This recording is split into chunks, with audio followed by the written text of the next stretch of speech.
Bom dia, boa tarde, boa noite. Na aula de hoje a gente vai tratar sobre geografia urbana, urbanização e conceitos principais. Então essa aula ela foi feita para ensino remoto do Instituto Federal Catarinense, campus Araquari, né, na disciplina de geografia. E aí também eu vou estar disponibilizando aí no YouTube gratuitamente para todo mundo que deseja fazer Enem, vestibular e outras situações, né? Então a geografia urbana ela traz muitos conceitos, às vezes meio confusos, né, de início, e que muitas vezes acabam sendo cobrados, né, no Enem, nos vestibulares. Então é importante estar essa percepção aí do tudo esse quadro, beleza? Então esse é o objetivo da aula, né, trazer alguma dos conceitos principais aí sobre geografia urbana. Vão ser 3 aulas provavelmente aí sobre esse conteúdo que dá uma boa visão aí para, né, para uma compreensão do tema e para ajudar nos processos seletivos posteriores. Beleza, galera? Então, a primeira questão que a gente tem que ter em mente quando se fala sobre geografia urbana é que a geografia urbana ela reflete o sistema econômico vigente, né? Então, as cidades, né, do modo de produção feudal seriam reflexo, né, das características do sistema feudal. No sistema comunista seria nesse mesmo princípio. No sistema capitalista ocorre o mesmo, né? Quanto mais desigual é um país, quanto mais desigualdade social, mais o espaço urbano vai cristalizar, né, essas desigualdades, vai imprimir essas desigualdades no espaço, tornando elas muitas vezes visíveis, né, trazendo algumas contradições que aparentam estar, né, ocultos, traz à vista, né? Então essa é uma típica imagem assim que se você o professor Daniel lá de geografia falava, se você não vê essa imagem no teu ensino médio de geografia, tu não teve geografia no ensino médio, tem, né? Então não sei se acho que todo mundo já tinha visto ela, mas é uma imagem bem clássica que traduz um pouco do espaço urbano, né, na cidade de São Paulo, né? De um lado um condomínio fechado com várias opções de lazer e, né, com uma condição bem melhor de vida e etc e tal. Do outro lado, né, um aglomerado subnormal que a gente vai ver depois, sem muitas opções de lazer, né, e com uma série de problemas que acabam ocorrendo, que a gente vai ver lá na frente, questão da segregação social imposta, né, no lado aí de esquerdo de vocês, e enquanto no lado direito a gente vê uma autossegregação voluntária, né, pessoas que autossegregam, e isso revela muito, né, do que a gente vê no Brasil, que é um dos países mais desiguais do mundo, e isso é uma imagem que mostra muito bem, né. Então, essa imagem eu utilizei para começar e trazer uma das citações do Roberto Lobato Correia, que é um geógrafo do Rio de Janeiro, né, um dos mais estudiosos do tema de geografia urbana, que ele comenta que o espaço urbano é simultaneamente fragmentado, articulado, reflexo social, condição social, campo simbólico e campo de lutas, né? Então, cada uma dessas palavras, aí a gente poderia fazer toda uma exposição, reflexões mais críticas e tal, né?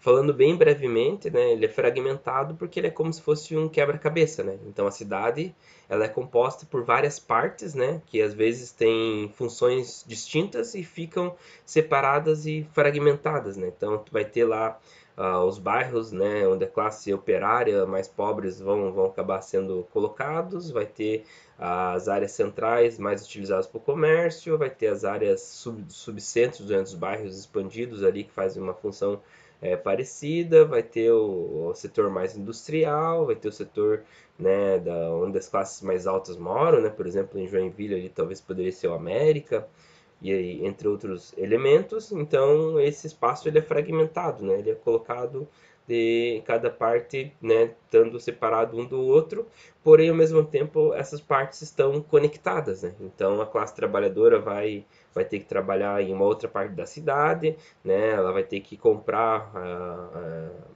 produtos e mercadorias em uma outra em um outro lugar. Então vai ter muitas conexões entre esses espaços, né? E essas conexões vão revelar movimentos, revelar trânsitos, vão revelar relações, né? Conflitos e uma série de outros fatores que ao longo da aula de hoje acho que isso vai ficar bem exposto. o espaço urbano também é reflexo social, né? O que significa isso? Ele vai refletir, como eu já tinha falado, as características econômicas de um determinado país, um determinado sistema econômico. Então, quanto maior a desigualdade, né, mais o espaço urbano vai trazer essa desigualdade impressa, né? Quanto mais desigualdade, mais a violência urbana vai ser colocada, né? Então, isso é um elemento que também vai aparecer nas reflexões. Ele é condição social, né? O que significa isso? Ele é reflexo e condição social. Ao mesmo tempo que ele reflete esse sistema econômico, ele é o condicionante para que esse sistema econômico continue se reproduzindo, né? Então, o fato do espaço geográfico estar colocado daquele modo condiciona para que as coisas continuem se reproduzindo conforme o status quo, o status dominante, né? A sociedade daquele modo continue se reproduzindo, né?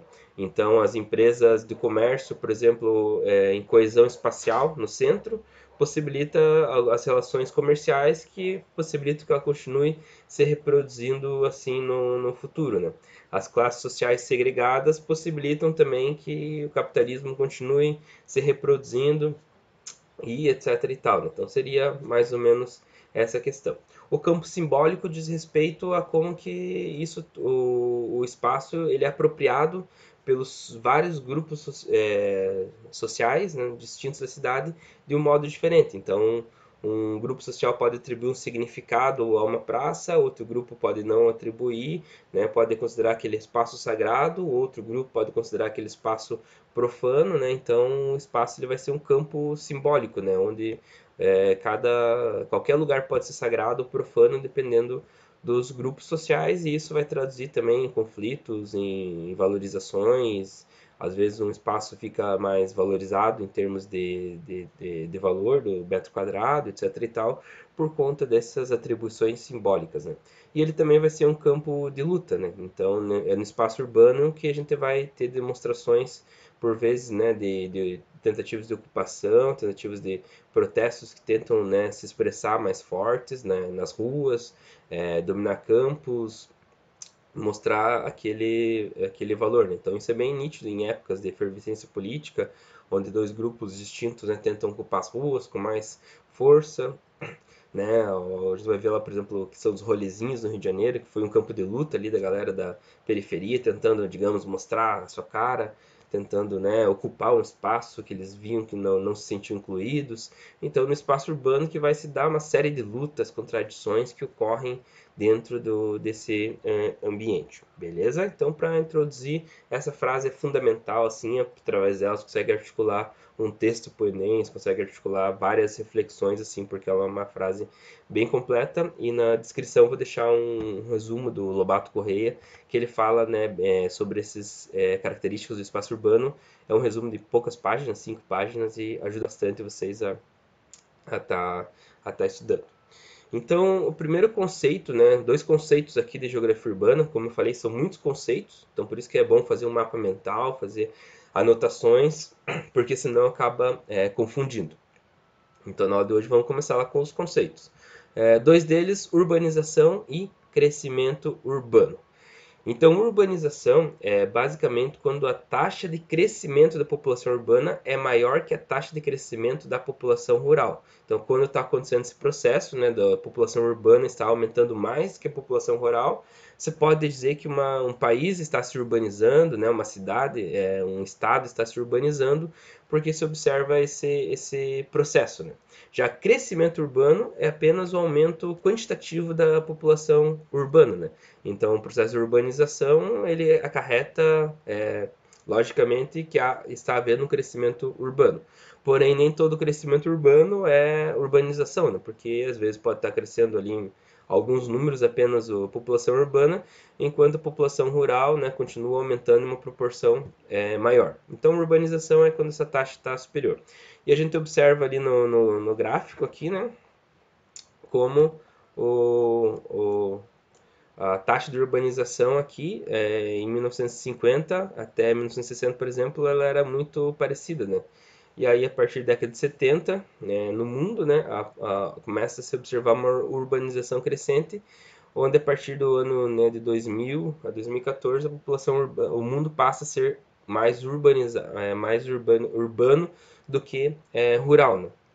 E aí a projeção, né, é que isso se estabeleça cada vez mais aí em 2050 com grande parte da população vivendo nas cidades. Isso vai acarretar uma série de transformações como vem acarretando nos últimos anos. Então é interessante observar como só recentemente o mundo passou a ser predominantemente urbano, né? Apesar de que o processo de urbanização ele começa, né, lá desde o capitalismo comercial, devagarzinho ali. Na Revolução Industrial, o processo ganha grande fator, né? E aí, quando é intenso esse processo, né, chama-se êxodo rural, que é a transferência em grandes massas, né, da população rural para cidades que vinham se industrializando lá na Inglaterra e tal, né? No Brasil, isso acontece mais ou menos ali na década de 50, 70 ali, quando o Brasil começa a se industrializar mais fortemente e grande parte da população rural de outras regiões do país começa a migrar para os centros industriais, São Paulo,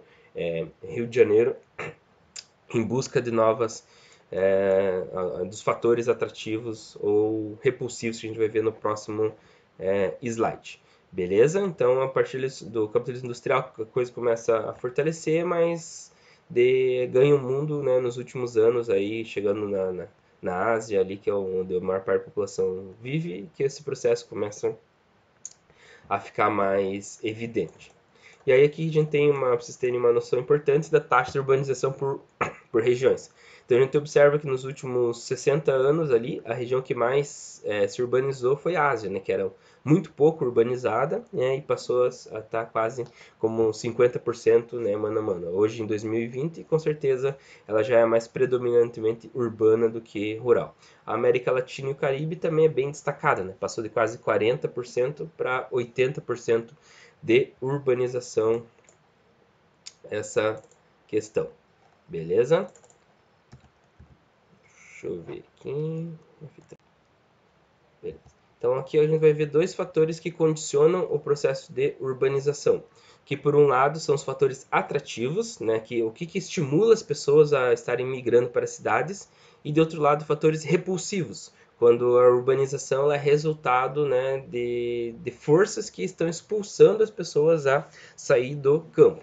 Então a gente observa que nos países desenvolvidos, né, em regiões modernas dos emergentes, esse processo de urbanização ele ocorreu mais com predominância de fatores de atração, ou seja, as pessoas elas iam para a cidade, né, por conta das oportunidades que a cidade oferecia. Então até tinha uma certa estabilidade ali na vida rural, né, não era aquelas coisas, meu Deus do céu, como a gente vem vindo bem, mas era uma vida assim meio, né, equilibrada, sem grandes pioras, mas também sem grande evolução.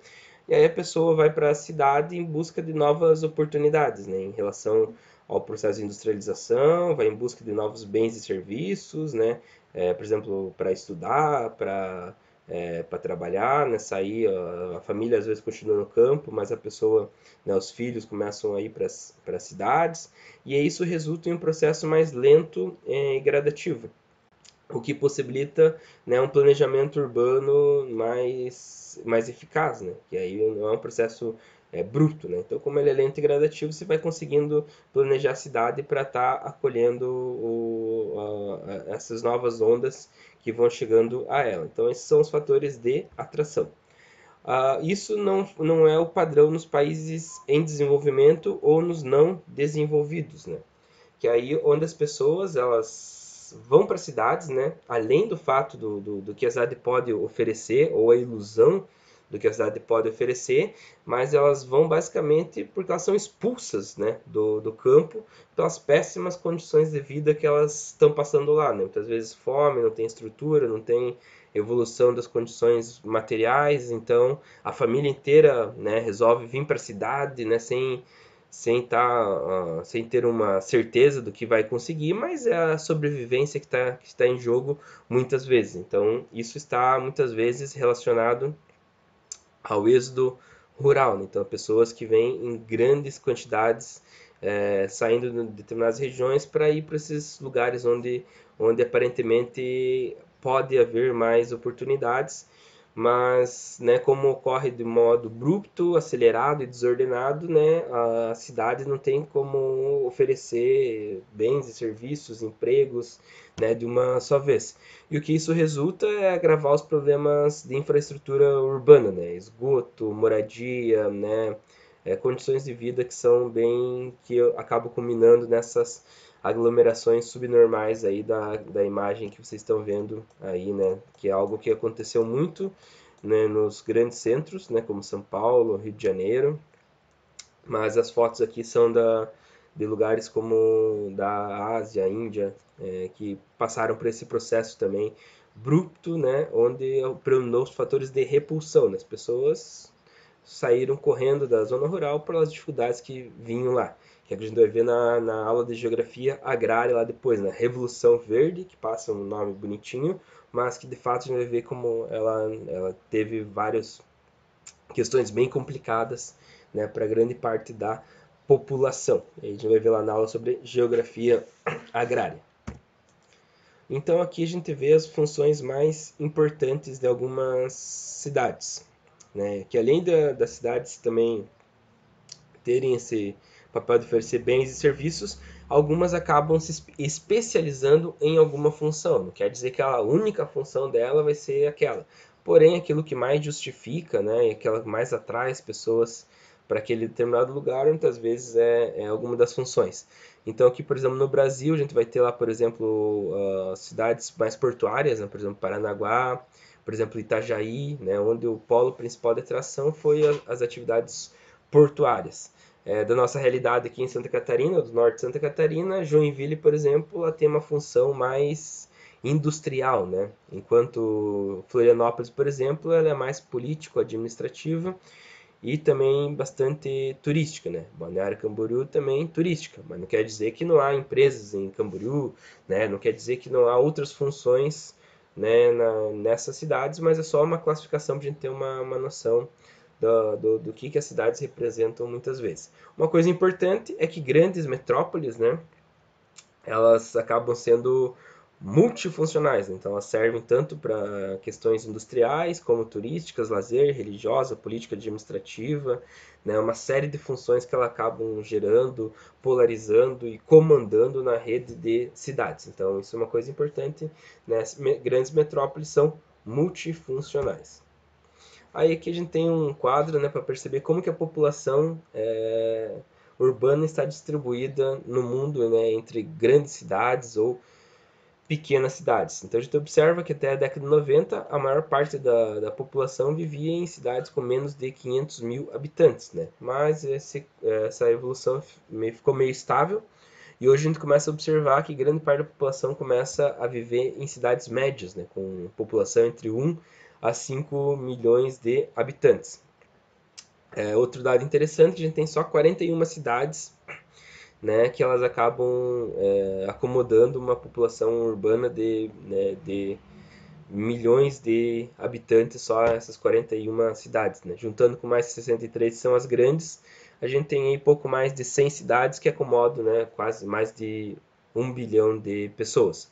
Mas a gente observa que a tendência no atual, por conta da desconcentração urbano-industrial, né, do desinchaço dessas grandes metrópoles, cada vez mais que as cidades médias comecem a atrair cada vez mais população urbana. Então esse é um dado também que é importante estar em mente. Então aqui a gente vê a taxa de urbanização em países desenvolvidos e emergentes.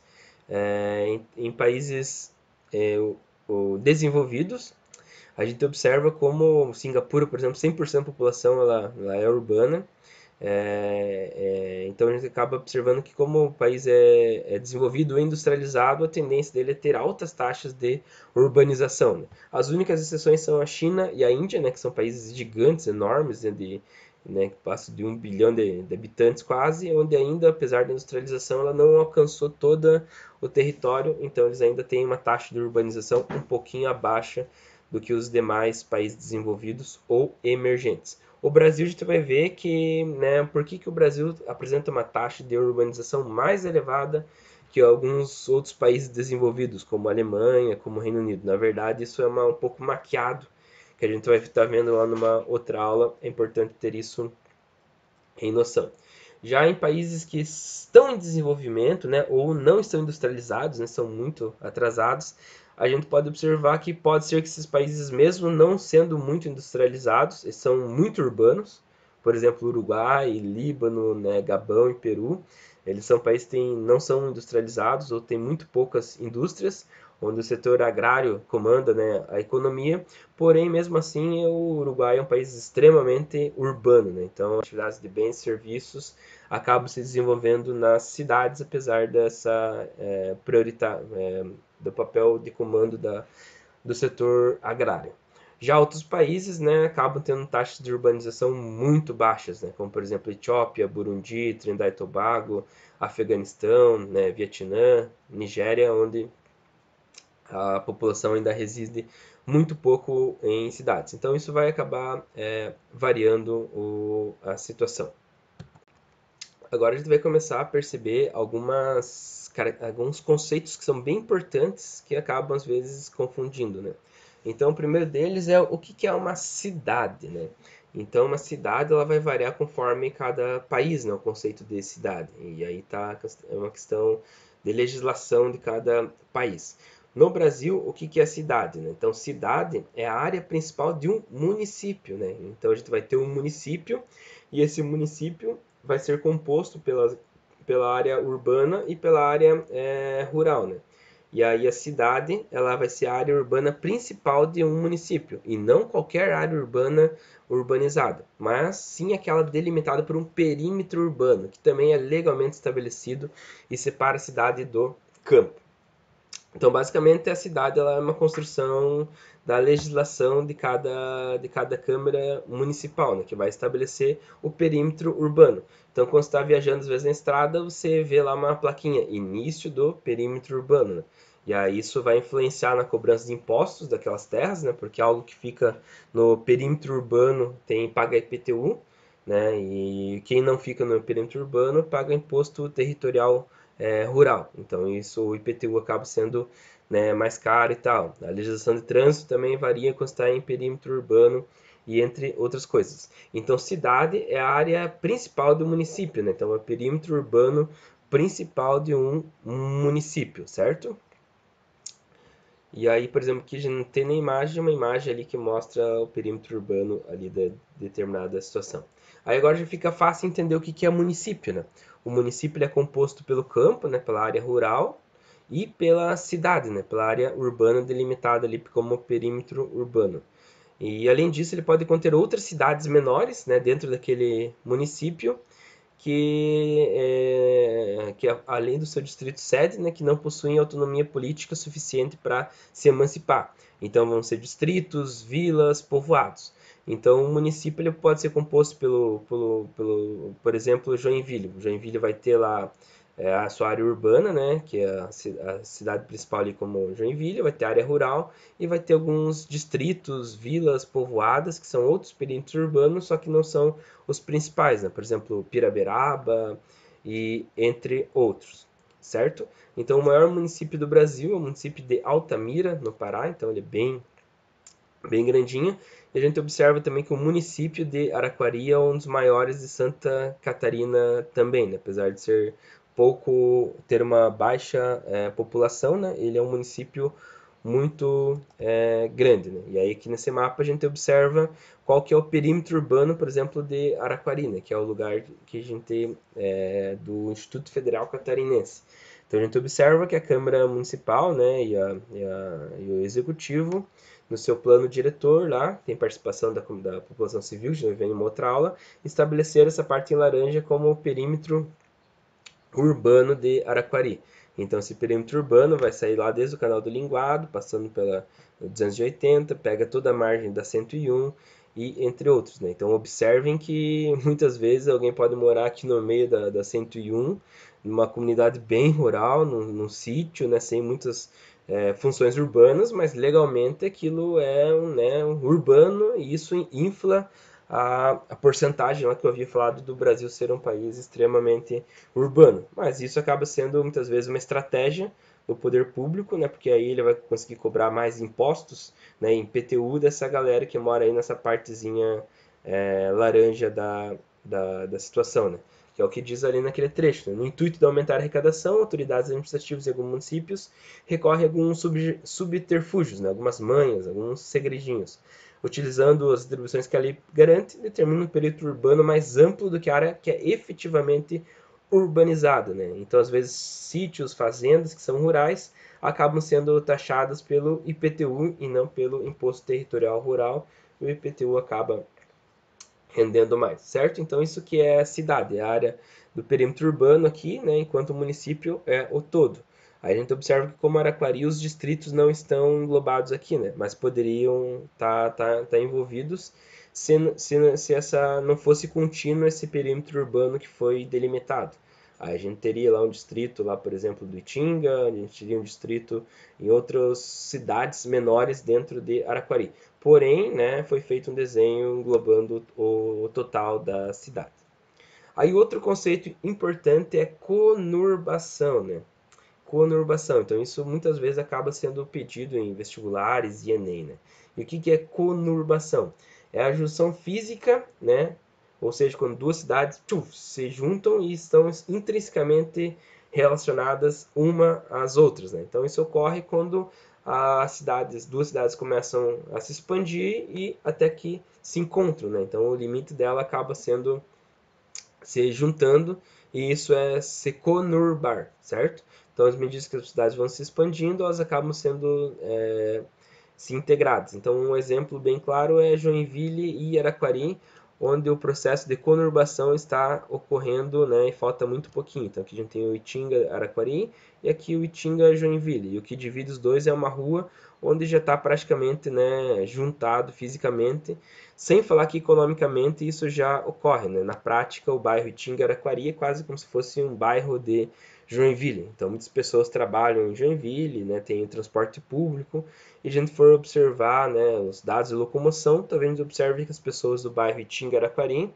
elas acabam vivenciando e tendo mais relações com Joinville do que propriamente com o centro de Araquari, que fica, né, mais aqui à direita da imagem de vocês. Então, conurbação é esse processo aí que ocorre quando, né, duas cidades acabam se juntando fisicamente e se relacionando, e com isso os problemas de infraestrutura urbana passam a ser dos dois municípios. Então é muito importante que cidades conurbadas conversem, né, porque a população de Araquari eventualmente vai precisar da questão médico-hospitalar de Joinville, vai às vezes estar relacionado com a educação, com oferta de bens e serviços diversos, né, problemas de trânsito. Então as duas cidades elas vão ter que conversar porque elas acabaram sendo se juntando, apesar de terem administrações diferentes. Aí um outro conceito, né, é cidade gêmea.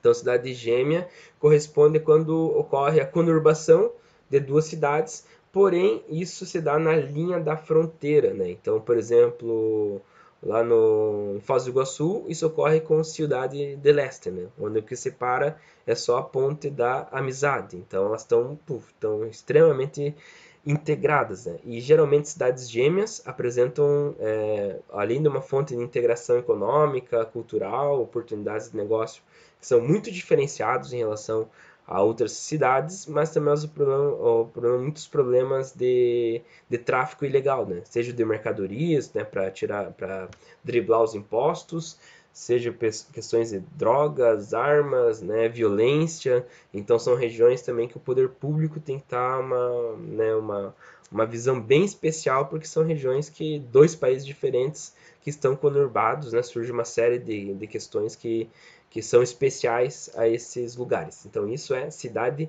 gêmeas, certo? Que são a conurbação entre duas cidades. Porém, para confundir, a gente tem as cidades irmãs. Né? Cidade irmã é basicamente como se fosse assim, um programa cultural de integração entre duas cidades diferentes, né? que apresentam algumas características em comum, e fazem uma parceria assim econômica, política, cultural para uma aprender com a outra, né? Trazer elementos daquela, como se fosse uma parceria, né? Um amigo, né? Uma cidade amiga, uma cidade irmã.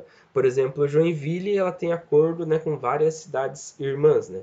Que aí às vezes se estabelece alguns objetivos a ser cumprido num prazo de 5 anos, e aí depois se estabelece uma nova parceria com uma outra cidade irmã, e etc e tal, né? Então, por exemplo, uma notícia de 2016, Joinville renova acordo de cidades irmãs com Schaffhausen, né? Não sei falar suíço, mas é uma cidade suíça, e aí eles elementam ali, por exemplo, no campo de esporte, intercâmbio de jovens atletas, centro de treinamento do clube de futebol de Schaffhausen em Joinville, jogo amistoso do Jack por ocasião da abertura do novo estádio em Schaffhausen.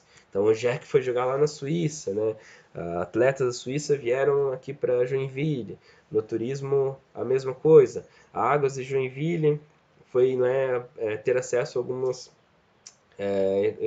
digamos, técnicas lá dessa cidade. Então é um modo ali de fortalecimento de laços culturais e econômicos que podem beneficiar essas duas cidades. Então isso é cidade irmã, não confundir com cidade gêmea ou com conurbação, né, que as cidades não estão conurbadas. Um outro conceito importante são os aglomerados urbanos, né? Então, o que são aglomerados urbanos? É quando a expansão, né, a conurbação ocorre entre várias cidades diferentes, né? E aí, isso tudo, a proximidade física, né, desses núcleos urbanos, né, com a expansão de tudo isso, faz com que os fluxos, né, que são os movimentos de pessoas, de mercadorias, de relações de trabalho, de lazer, entre outras, elas começam a ficar costuradas e fazem com que um determinado, né, aglomeração urbana passe a ser um só, né? Então, apesar de ser várias administrações, né, municipais que cuidam das funções urbanas diferentes, elas acabam se envolvendo de um modo que elas funcionam como um só. Então, um exemplo claro é a região de Curitiba, né? O aglomerado urbano ali de Curitiba e algumas cidades vizinhas ali, Colombo, Pinhais e Piraquara. Então, nessa imagem satélite, a gente observa como, né, a expansão desses núcleos urbanos acabou fazendo com que todos eles passassem a funcionar como um microsistema urbano só, né? Onde as questões de comércio e serviços e os problemas urbanos têm que ser discutidos entre todos os municípios, certo? Então, por conta dessa questão, né, a gente vê a questão da metrópole, né? Que quando ocorre um aglomerado urbano, geralmente uma dessas cidades acaba sendo, né, a que carrega a importância maior que leva à satelitização das cidades em volta desse aglomerado. Então, mais ou menos o papel que o planeta Terra faz em relação à Lua, né, que atrai, faz a Lua girar em torno dela, é o que ocorre nesses aglomerados urbanos, onde a cidade que assume o papel mais importante nessa relação, né, sem presença econômica, política, cultural, ela acaba sendo chamada de metrópole, né? Então, a metrópole é aquela cidade em um aglomerado urbano que tem o poder gravitacional que faz as outras, né, rodarem em relação a ela e tal, que acaba tendo esse papel, certo?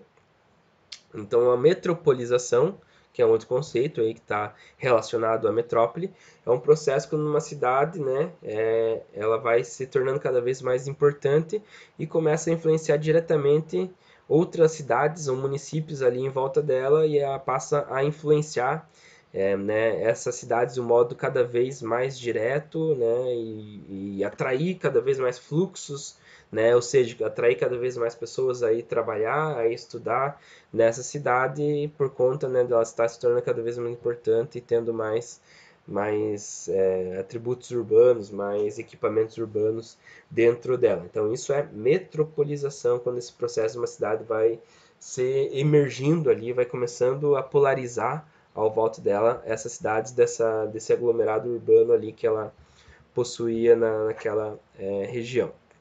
A região metropolitana, né, que é algo que a gente sempre já ouviu falar, né, região metropolitana de Curitiba, região metropolitana de São Paulo e etc e tal. Então isso elas são criadas por lei, né, estaduais para facilitar o planejamento urbano dos municípios que as compõem.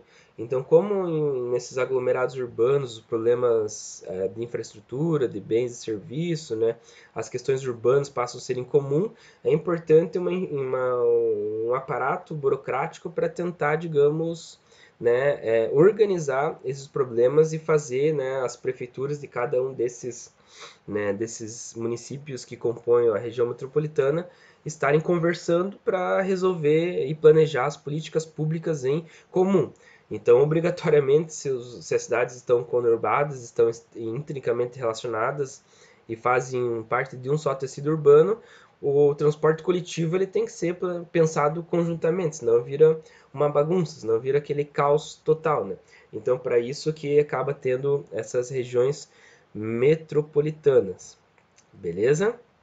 E aí uma curiosidade é que poucas pessoas sabem, mas aqui em Santa Catarina, né, o poder público do estado, né, criou a região metropolitana norte e nordeste catarinense, né, que engloba os municípios de Araquari e Joinville e tem a área de expansão englobando ali outros municípios, Barra do Sul, Barra Velha, Corupá, Garuva e etc. e tal, né?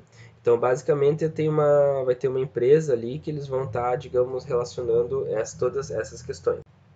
E aí, como sempre tem uma complicaçãozinha, a gente vai ter também as RIDs, né, que são as Regiões Integradas de Desenvolvimento, que é a mesma coisa, né, a mesma função ali do processo de aglomeração urbana, conurbação, né, de cidades que estão envolvidas ali, porém a única diferença é que elas são criadas por lei federal, porque elas envolvem aglomerados urbanos que são de dois estados diferentes, né? Então, como são de dois estados diferentes, né, quem acaba tendo que criar as RIDs, né, é a lei federal. Então, no Brasil, a gente tem três RIDs, que você vai estar vendo aqui não está no outro slide, mas está aqui. Uma é a RID do Distrito Federal, né, que engloba ali algumas cidades aqui de Goiânia, do estado de Goiás também.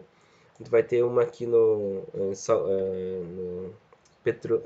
Petrolina, que envolve Bahia e Pernambuco, certo? E a de Teresina, que envolve algumas cidades ali do Maranhão também na sua RID, beleza? E a RID aqui que eu ia comentar de Pernambuco é de Juazeiro Petrolina, né? Tem que é aquela na Bahia fica Juazeiro, no Pernambuco Petrolina, e tem até aquele forró conhecido lá da Ponte Juazeiro Petrolina e tal, né? Então ali forma uma conurbação e aí para criação dessa lei, quem criou foi uma lei federal e aí ela se chama Regiões Integradas de Desenvolvimento, que acabam tendo a mesma função ali que as regiões metropolitanas, que é um órgão, um fórum para estar planejando políticas públicas em comum, beleza?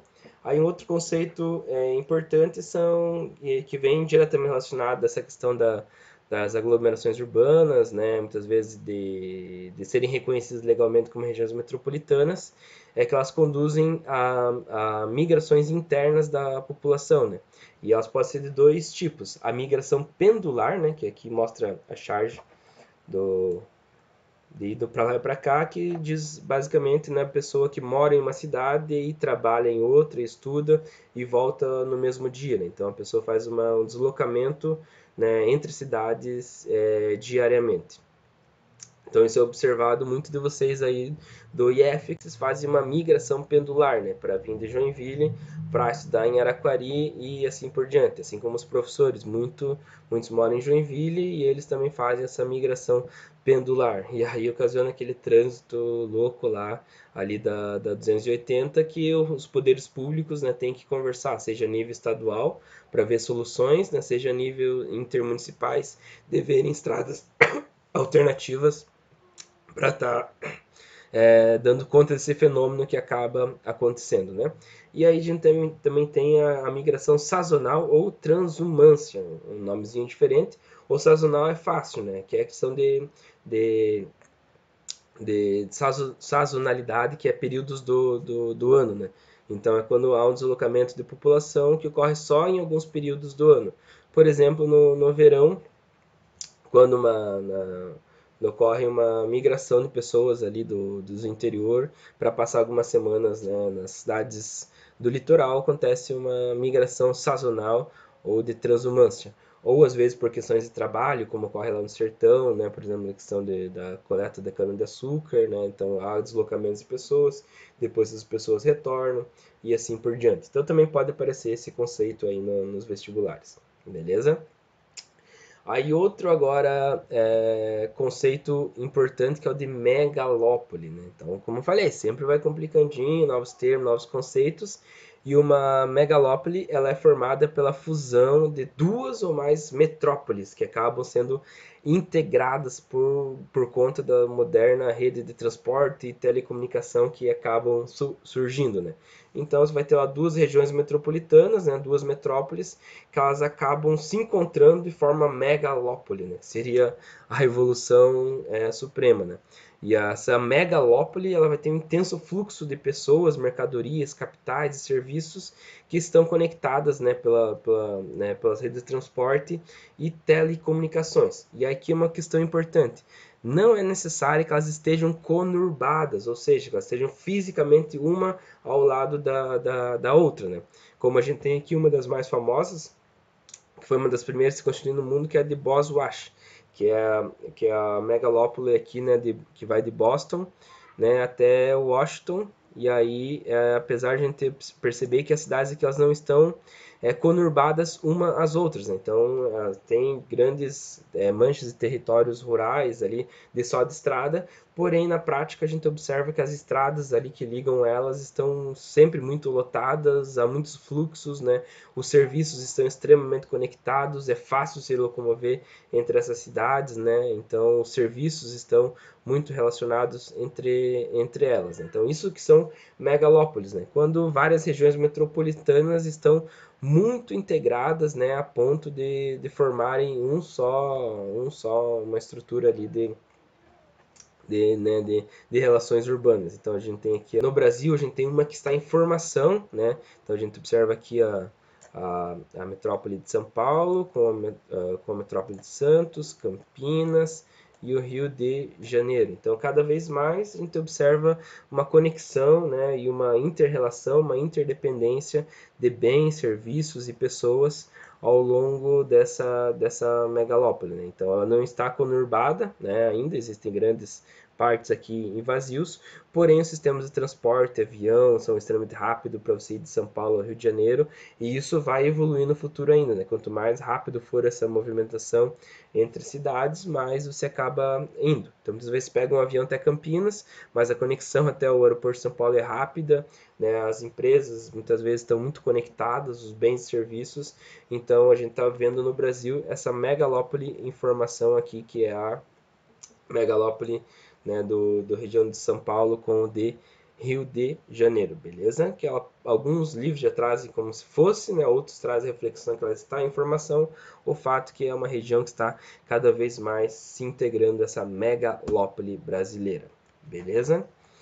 Então aqui é uma informação importante que eu tinha falado, que não significa que as duas estejam contínuas, né? Como a gente observa aqui na rodovia do Presidente Dutra, em Resende, Rio de Janeiro, que ela faz a ligação entre as regiões de São Paulo e Rio de Janeiro, então a gente vê que ela é predominante rural, porém essa região acaba sendo, né, muito integrada economicamente, bens e serviços, principalmente pela evolução dos sistemas de transportes, telecomunicações, entre outros, né, que facilitam uma empresa ter filiais, facilitam as pessoas usufruírem dos recursos de toda essa região aí da megalópole brasileira, beleza? Então aqui no mapinha a gente vê a legenda ali das principais concentrações industriais, né, a questão dos tipos de indústrias e como que ela está se concretizando aí, beleza? E aí, né, outros conceitos para vocês não confundirem, né? A gente vai ter a megacidade, né? A megacidade é fácil, é uma questão quantitativa, né? São cidades com mais de 10 milhões de habitantes classificadas lá por alguns órgãos, né, de estudos da ONU entre outros, né? Então não envolve o poder político nem econômico de uma cidade, só envolve essa urbanização extrema que acaba levando a mega cidades, né? Então, por exemplo, a gente tem aqui alguns exemplos, né? Elas ocorrem mais em países de desenvolvimento, apesar de ter algumas mega cidades em países desenvolvidos, como Tóquio, Nova York, né? Então, aqui em Lagos, na Nigéria, a gente observa lá que é uma cidade com mais de 10 milhões de habitantes, Nova Delhi, na Índia, também. Certo? Então, mega cidade é uma questão quantitativa para se referir a uma cidade que tem mais de 10 milhões de habitantes. Então, ela vai ser um lugar no mundo muito interessante de se estudar, vivenciar, que acontecem coisas únicas nessas mega cidades. Né? Se pegar 10 milhões de seres humanos e colocar no mesmo lugar, é claro que a gente vai ter vários fenômenos interessantes surgindo nesses lugares, certo? E aí aqui a gente tem a questão da hierarquia urbana, né? Que essas cidades, né, que estão localizadas no mundo, elas acabam se relacionando uma com as outras, né? Seja no interior de um país, como eu mostrei ali por exemplo, megalópole brasileira, né, da Bosch Wash, como no mundo todo, né? Então esse gráfico aqui, né, do site La Ship Map, ele mostra os fluxos de navios no mundo, né, mostrando como isso tudo tá, como essas cidades estão relacionadas, trocando mercadorias, trocando bens e serviços, né? Esse outro mapa aqui em cima mostra, né, as viagens aéreas, né, mostrando também como ocorrem fortes conexões, né, principalmente aqui da Europa, principalmente aqui da América do Norte, né, e do leste asiático, com a África ainda pouco integrada a esses fluxos, né? E aqui no mapa de baixo a gente observa um padrão muito parecido aí, opa, bugou tudo aqui, muito parecido com essa questão, né? Então a gente observa claramente que as cidades acabam formando um conjunto, relacionando uma com as outras, e é claro que esse processo de troca a gente vai observar que algumas cidades são mais importantes que as outras, né? Então algumas cidades acabam polarizando mais fluxos, mais movimentos, acabam comandando esse processo, né? Acabam sendo mais importantes. Então, muitas vezes elas atraem mais bens e serviços para esse lugar por conta da importância locacional dela, né? Pela importância das coisas que ocorrem ali, são centros importantes, né? De influência política, ocorrem grandes bancos, né? Por exemplo, lá em Nova York, no Wall Street, né? Grandes empresas estão lá, há várias estruturas, bolsas de valores, então são papéis de comando nessa rede, né, de relações urbanas. Algumas cidades acabam tendo um papel mais importante do que outras cidades, né? E aí outra característica importante, que nos países desenvolvidos as redes elas são mais densas e articuladas, né? Porque a economia ela é mais diversificada, os mercados internos mais importantes, né? Os investimentos em transportes e comunicações melhores que facilitam essas integrações. Então as cidades vão conversarem mais entre si nesses movimentos, nesses fluxos de bens, serviços, mercadorias, pessoas, etc. Né? Já nos países em desenvolvimento ou não desenvolvidos, as a rede urbana ela vai ser mais desarticulada. E as cidades muitas vezes vão estar dispersas no território, formando muitas vezes ilhas. Né? Então, no Brasil, por muito tempo, foi assim. Né? As regiões elas não conversavam muito, elas eram plataformas de exportação. Então, cada uma vivia ali e exportava aquilo para o exterior. Né? Então, elas não conversavam muito, né? Não, nem havia muitos bens de infraestrutura. Mas nos últimos anos, é claro que foram feitas estradas, comunicações.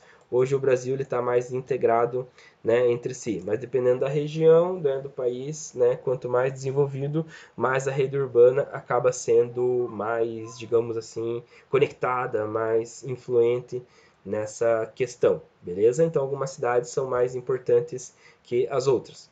E aí aqui a gente tem dois esquemas para tentar explicar isso, né? O esquema clássico, né, que mostrava como se fosse a rede urbana, né, fosse como uma hierarquia militar, né, como tipo soldado, cabo, né, general, tenente, né? Ou seja, que alguém ia ter que galgando postos para ter acesso a alguns bens e serviços, digamos, que eram fundamentais, né? Então, se alguém morava, por exemplo, ali em Araquari nos anos 50, 70 e precisava fazer uma transferência, né, bancária mais rápida ou algum outro serviço, né, ele tinha que ir até Joinville para, digamos, conseguir, né, fazer esse serviço. Se ele precisava viajar para, né, de avião para o exterior, ele tinha que ir até Joinville, e aí de Joinville ir até, às vezes, a rodoviária de Curitiba, de rodoviária de Curitiba até São Paulo, e lá em São Paulo que ele ia conseguir fazer essa, né, viagem lá para o exterior. Né? Então ele ia ter que ir galgando postos porque não havia bens e serviços naquela cidade que se possuía, os meios de transporte eram muito lentos, né? Então uma pessoa mesmo com dinheiro, né, não era fácil uma pessoa ter acesso a um bem e serviço específico, né? Por exemplo, como cinema, como ou outras questões de negócios específicos, né, e tudo mais. Então você tinha que ir galgando postos. Porém, né, esse esquema ele não explica mais como ocorre hoje, né, por conta de, como eu falei já anteriormente, o avanço do sistema de transporte, telecomunicações, a tecnologia. Hoje ficou muito mais fácil uma pessoa que mora, né, em uma vila, em uma região mais rural, por exemplo, lá então, uma pessoa, por exemplo, que mora no Rainha, no Itapocu, ali em Araquari, mas que ela possui condições financeiras, ela pode facilmente hoje, né, ir até Curitiba em poucas horas e ali de Curitiba já, né, chegar ao exterior, chegar a outro lugar que ele possui, né. As redes de supermercado hoje em dia elas estão cada vez mais, né, englobadas, então alguns produtos hoje você encontra em qualquer supermercado, né, médio que você queira. Alguns bens e serviços também são facilmente acessados por pessoas, né, dependendo do seu nível de renda. Né? Então, hoje, o que mais explica o acesso a bens e serviços urbanos é a renda da pessoa, né, e não tanto a localidade. Você pode ver numa localidade mais rural, mas ter TV satélite, ter internet, estar conectado ao mundo, conversar com pessoas de outros países, né, com essa rede que você acaba possuindo, consegue facilmente acessar um serviço que você queira em Joinville, acessar um serviço que você queira em São Paulo, viajar de avião para lá e para cá por conta disso. Né? Porém, se você não tem o recurso, né, financeiro tão fácil assim, mesmo você morando em uma metrópole, muitas vezes você não consegue ter acesso a bens e serviços quanto uma pessoa que mora, né, em uma cidade mais do interior e a coisa, né, as distâncias ainda são muito grandes. Então, por exemplo, eu adoraria viajar para a Europa e tal, né? Porém, isso é muito caro, então não é qualquer pessoa que consiga se deslocar pelo espaço urbano com essa facilidade toda, né, de ir em rede tão rapidamente. Então, isso é uma questão importante, né? Nesse estágio informacional do capitalismo, né, que é a fase atual, a nova hierarquia urbana, onde a relação da vila ou da cidade local ela pode se dar direto com o centro regional, ou direto com a metrópole regional, ou até com a metrópole nacional. Né? Então a inter-relação das cidades ela está muito mais próxima do que antigamente. Então, o que define a integração ou não das pessoas à moderna sociedade capitalista é a maior ou menor disponibilidade de renda, né? E que acaba dando mais possibilidade de acesso às novas tecnologias, a conhecimentos, bens e serviços, e não mais a distância que a separam dos lugares. Né? Então, claro que a distância ainda tem um peso bem importante, né? Ela acaba dando mais possibilidades ou não, dependendo do lugar que você está. Mas hoje, com renda, você consegue romper essas barreiras e fazer umas relações muito mais fáceis do que antigamente lá na questão aqui da rede urbana. Beleza? Aí aqui é só um quadro das megacidades do mundo, né, para vocês terem uma noção geral de onde se encontram esses formigueiros humanos, né? Então, cerca de meio bilhão de pessoas vivem em 29 megacidades espalhadas pelo mundo, né? Aqui no Brasil a gente tem duas megacidades, né? São Paulo e Rio de Janeiro, e a maior concentração delas está aqui no leste asiático, beleza? E aqui na África a gente tem algumas cidades, né? Então aqui a gente observa em 1950 somente cidades de Nova York e Tóquio somavam cada uma mais de 10 milhões de habitantes, né? Então somente duas, né, eram megacidades. E já aí não dá para confundir megacidades com cidades globais, certo? Então, cidades globais é um termo mais qualitativo, né, para se referir àquelas cidades que exercem aquela influência determinante né, no mundo nessa rede urbana ali que eu falei anteriormente, né? Então, cidades que têm grandes infraestruturas, que se referem a meios de comunicação e informação, tem grandes centros de educação e pesquisa científica, inovação tecnológica, né? Então, só a gente vê lá, quem que vai fazer a vacina do Covid? Provavelmente vai ser em alguma das cidades globais que possuem, né, vários centros de pesquisa, inovação, científico e etc. Né? São grandes centros empresariais, né, que têm bolsas de valores que acabam tendo influência mundial. Tem redes de transporte fáceis, rápidas, baratas para as pessoas se locomover, né? Aeroportos internacionais e etc e tal. Então, cidades globais são essas metrópoles que assumiram no capitalismo informacional, né, um papel primordial e de comando naquela rede, né, de movimentos que eu falei anteriormente, certo? Então, ele pode ter às vezes uma mega cidade como Lagos, né, aqui, nessa foto em Dhaka, por exemplo, em Bangladesh, que tem 17 milhões de habitantes, porém ela não é uma cidade global, ela não tem uma influência global, ela não atrai para ela fluxos, movimentos, não são tomadas decisões que afetam as demais cidades ali com um peso tão forte assim, né? Então, grande parte da população está marginalizada, etc e tal. Então, ela é uma mega cidade, mas não é uma cidade global. Já Zurique, né, tem só 1 milhão de habitantes, porém ela tem um papel de comando, né, importante na rede mundial. Né? É lá que estão muitos bancos, centros de sede de empresas que têm um papel global, né? Muitas pessoas guardam dinheiro lá na Suíça por uma série de questões, então ela é uma cidade que tem uma influência global, ao contrário de Daga ou em Bangladesh ou Lagos na Nigéria e etc e tal. E aí algumas instituições elas classificaram, né, essas cidades globais em três níveis, né? Cidades alfas, né, que são as mais importantes do mundo, assim, as capitais do capitalismo moderno na atualidade, as beta e as gama, né? E essa classificação é a partir do que essas cidades representam em termos de influência em relação às demais, de centros de educação, pesquisa, inovação tecnológica, nessa rede de pontos, né? Então, as cidades mais importantes, de acordo com esse estudo, então quem fez essa classificação foi o Departamento de Geografia de uma importante universidade lá do Reino Unido, Logborg, que ela classificou, né, as cidades nesses três níveis, alfa, beta e gama, a partir do que elas acabam oferecendo de bens e serviços e sua capacidade de polarizar, né, decisões e influenciar as demais, né? Então ali as duas cidades mais importantes foi Londres e Nova York, né? E a Nova York é considerada a capital do mundo, né, do século XX pela sua importância aí, né, como centro financeiro, econômico, político, né, onde as decisões que acontecem ali acabam influenciando o mundo todo. Mas interessante ver naquela rede, né, naquela sistema de reportagens que eu passei para vocês, lá do Expresso Futuro da China, eu vou deixar o link aqui embaixo para quem quer ver também.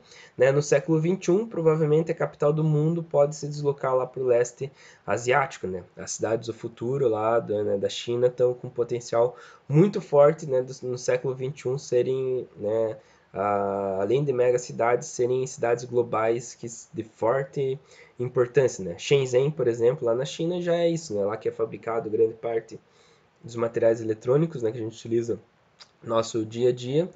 E há uma tendência cada vez maior, né, daquela cidade, né, ser um centro, né, onde empresas estão se transferindo para lá para se beneficiar daquele ecossistema produtivo, né, cada vez mais ela vai ganhando uma importância muito forte, que é o que a gente vai ver no século XXI, né, essa mudança das cidades, né, no nível, nessa rede urbana.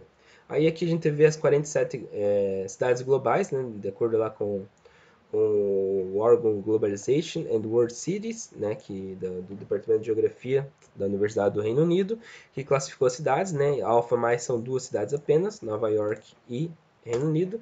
Aí a gente tem outras cidades de Alfa mais, né, só, daí tem a cidade de Alfa, Alfa menos, e assim, e aí depois a gente vai ter cidades mais Beta e Gama. Então, a única representante aqui da América Latina, né, no Alfa, seria São Paulo e Buenos Aires. E Santiago seria uma cidade Alfa menos, né, certo? essa classificação. Aí tem uma outra classificação sobre o ranking de cidades, classificando cidades de um grupo de pesquisa do Japão, que analisou algumas variáveis e equipamentos das cidades e considerou as 40, né, mais importantes. E aí também acaba reproduzindo ali Nova York e Londres como as duas que mais possuem, né, equipamentos de importância de pesquisa, interação cultural, desenvolvimento, acessibilidade, economia, muito parecido com as cidades alfas ali da classificação do Departamento de Geografia do Reino Unido lá, com a do Japão, certo? Daí aqui seriam as 35 cidades globais, segundo lá o The Memorial Foundation. Entre elas, as mais importantes, né, Nova York e Londres, né, que, por exemplo, que Nova York está o roxinho, que é uma importância, um peso econômico bem forte em relação a sede, né, de multinacionais, a bolsas de valores e etc. e tal. E a gente vê algumas cidades aqui, né, por exemplo, aqui em pesquisa e desenvolvimento, né, Nova York também tem um grande peso nesse sentido. São Paulo, por exemplo, que ela tem mais peso aqui no verdinho, que seria ecologia e meio ambiente. Então, eles tiraram algumas variáveis para fazer esse processo. Beleza? Aí aqui a imagem lá de Shenzhen, que eu comentei que ela pode ser, né, uma cidade bem moderna, né, a capital do século XXI, né, que ela tem todos os termos de conectividade, das cidades do futuro e entre outros elementos, e ela foi construída do zero, né? Hoje ela já é a quarta metrópole chinesa em população e está se tornando um polo de inovação no país e força econômica, responsável por 25% das exportações e 10% do PIB da China, né, que vem inspirando outros projetos pelo mundo, né, de cidades modernas que não reproduzam os erros das cidades, né, do século XIX, XX, que tinham, né, a questão do trânsito, poluição, entre outros, né. Então, naquela série de reportagens, a gente vê toda a preocupação, né, do transporte com fontes de energia elétrica, e na questão do meio ambiente, da economia compartilhada, que são outros princípios, né, que possam estar servindo como exemplo para as cidades do futuro. Então, lá no Expresso Futuro, né, nas 8 reportagens, muito interessante, né, como vislumbrar algumas das possibilidades para essas cidades do século XXI e, né, como exemplo, Shenzhen é uma das favoritas nesse processo, né, mas existem outros projetos, né, na Arábia Saudita, nos Emirados Árabes Unidos, que também estão nessa mesma diretriz aí de um novo futuro mais sustentável, inovador e planejado. Então, aqui é um pouquinho do que a gente viu na aula de hoje. Crescimento urbano nos países ricos, ele foi um pouco mais lento, que possibilitou ser mais planejado, né? Ou em algumas cidades. Já nos países pobres foi desorganizado e rápido, né, por conta da predominância dos fatores repulsivos, né? Aí a gente viu a diferença de urbanização e crescimento urbano, né? A urbanização é quando o crescimento da população urbana é maior do que o crescimento da população rural, e já o crescimento urbano é uma questão quantitativa, né, que refere ao aumento do crescimento das cidades. Um país urbano é aquele que há mais de 50% da população está nas cidades. O marco da urbanização foi a Revolução Industrial, que estimulou o êxodo rural, né? E aí a gente observou que nos últimos anos o mundo passou a ser basicamente urbano. A gente viu o que é uma cidade, né? A gente viu que isso varia conforme cada país, né? No Brasil é considerado cidade um município que possui sede administrativa e aí estabelece seu perímetro urbano, mas outros lugares isso vai variar, por exemplo, Portugal, né, eles vão considerar a cidade que ele tem 7 de 14 equipamentos urbanos. Então tem que ter biblioteca, tem que ter, né, um posto de saúde, tem que ter escola de primária, etc e tal. Se você tem metade do requisito, você pode ser considerado uma cidade. Se tem, né, menos, é uma vila, um povoado e assim por diante. Então isso vai variar conforme cada país. Conurbação, a gente viu que é a junção física e horizontal de duas ou mais cidades, né, que aí os problemas de infraestrutura começam a ser o mesmo, o planejamento urbano tem que levar em consideração isso. A gente viu que metrópole é a cidade que mais se destaca ou está se destacando, né, no processo de metropolização, quando ocorre essa conurbação, entre várias cidades, né, seja pela sua renda, pela presença de empresas, bolsa de valores, universidades, entre outros. Ela atrai muito os fluxos de pessoas das cidades vizinhas conurbadas.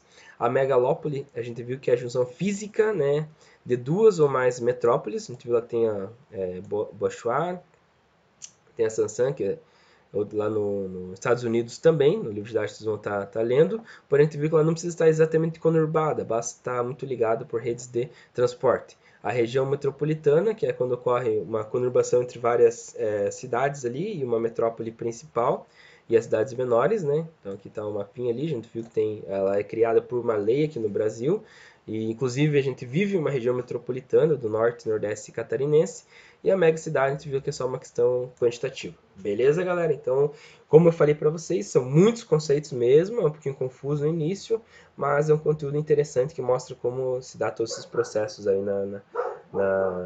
o sistema econômico ele se cristaliza, né, no espaço, e as cidades, né, o urbano, eles vão traduzir muito dos conflitos que a gente vai ver na próxima aula daí. Essa foi mais dos conceitos gerais aí de classificações. Beleza, galera? Valeu. Qualquer dúvida, estamos aí. Meu e-mail é edvanderson.santos@ifc.edu.br. Minhas redes sociais é edsantos1912 no Instagram. Vou deixar aí também no link da descrição para quem quiser entrar em contato comigo. Valeu, galera. Boa sorte nos estudos aí. Precisando, estamos sempre à disposição. Valeu!